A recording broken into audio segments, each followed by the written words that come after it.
Hey guys, this is Lewis with GeekHelpingHand with my video review of the Nokia Lumia 1020 International Edition in the color of white. And if you do want to purchase this, you can purchase via links in the description down below. Also, while down there, please do click the link to go to our website to see the entire review with photos, text, and even more links. Alright, so the fact that I was able to announce and release a new album on my secondary business, better known as Pix Perfect, thanks to Lumia 1020 for Nokia, should say a lot more than I really can say.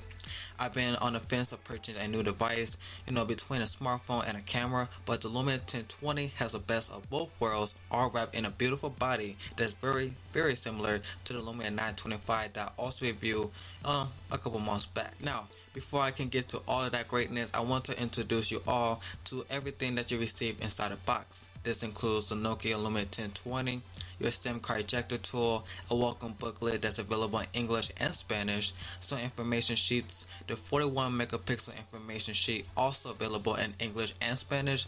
You get a micro USB to USB cable, a wall charger depending on where you live, and some earbuds that come with 3 ear tips in different sizes. Alright guys, so nowadays companies are making devices larger, lighter, and thinner. A great example is the Samsung Galaxy S4, one of the phones I do own, but on the other hand, you had the Nokia Lumia 1020.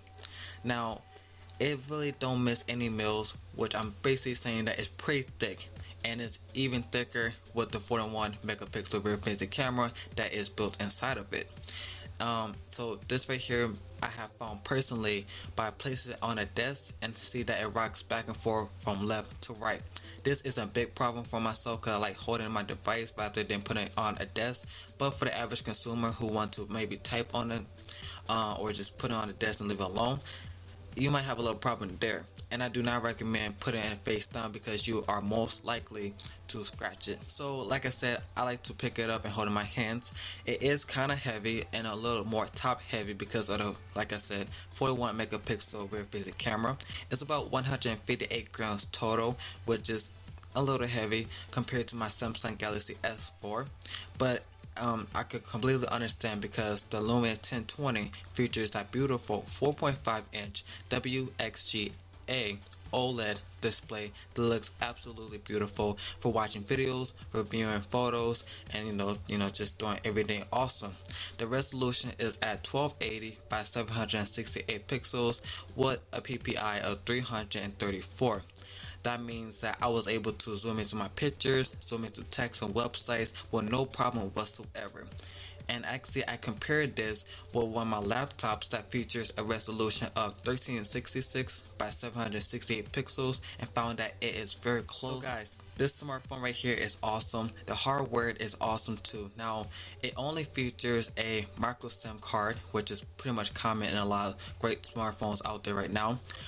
It does not feature dual SIM, so for people who do international traveling, you might not want to get one of these devices, or you will be switching out the SIM card a lot.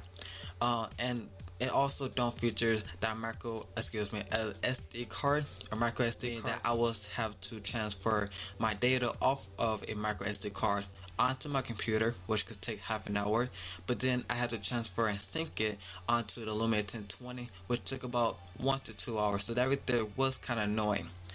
But on the other hand, it does have some connectivity that I do like, such as Wi-Fi, Bluetooth, and NFC. As far as the power, as in battery, it features a 2000 mAh battery, which is pretty good for a Windows phone because Windows phones don't have, Windows Phone OS don't have all those jazzy, cool designs like an iPhone does or like a Galaxy or Android phone does. So it was able to give me some pretty good power. Now the battery is in there, it's solid, and meaning that it's not able to be removed because there's no back cover. It's pretty much a unibody, which I completely understand. The only phone that I have tested and owned is the Galaxy S4 with a removable battery. That's no problem.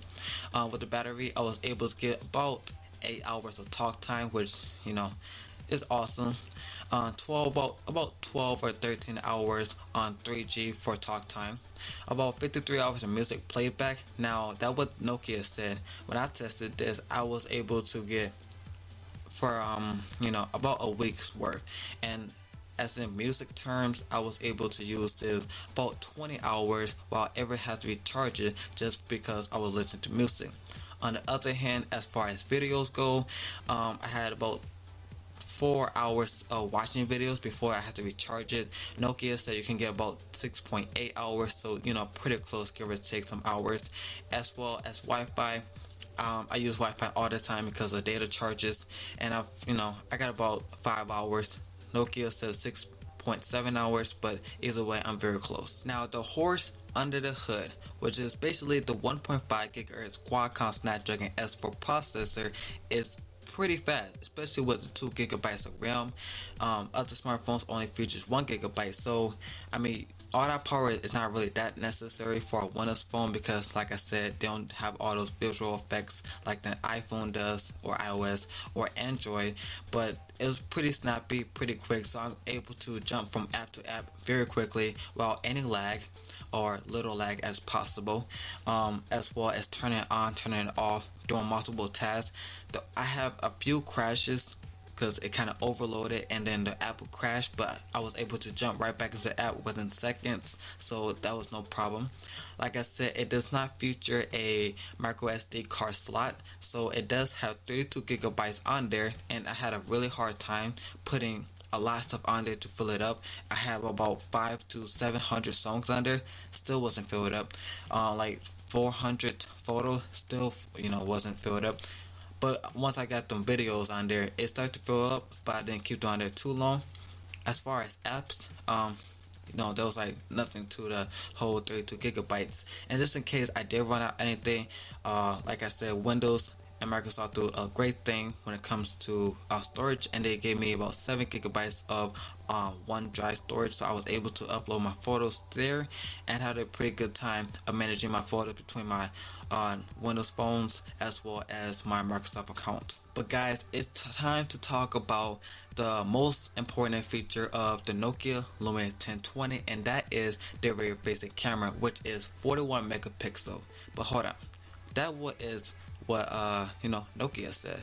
They are right, but then again, they don't tell you everything that you need to know.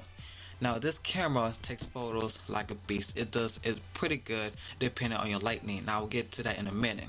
When you take a photo, your photo is actually divided into two different photos.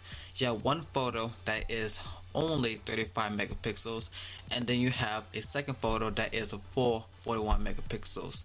Now, if you go onto your computer and connect your Lumia 1020 together via the USB cable, and you look through the files and go to the photos, you will notice that there's two different photos. The first photo have a whole bunch of numbers, which is basically the date, and at the end it has two numbers, an underscore, and it says Pro, which is basically the photo that is 35 megapixels. And there's a second photo that has at the end two numbers, underscore Pro underscore higher, which is spelled HIGHR. Now this basically means it's completely 41 megapixels and it has a larger resolution. Now I compared these on my website, which you can, like I said, go to description and go there on the whole difference.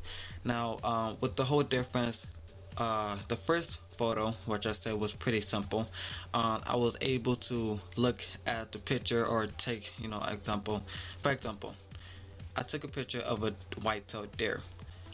The first photo, which was the Pro photo, had already been automatically zoomed in about 50%, and the color was pretty good, the contrast pretty good, not really that washed out. On the other hand, I had the Pro high-res photo. Now with this photo, it was 100% zoomed out, meaning that I had a lot more inside a photo rather than the first photo did, which already been 50% zoomed in, which wasn't that bad because it's less megabytes rather than the second photo. They both, once you zoom in, about 50% to be exact, they both kind of feature a little washed out, a little grainy, and not the best pixelizing, you can say.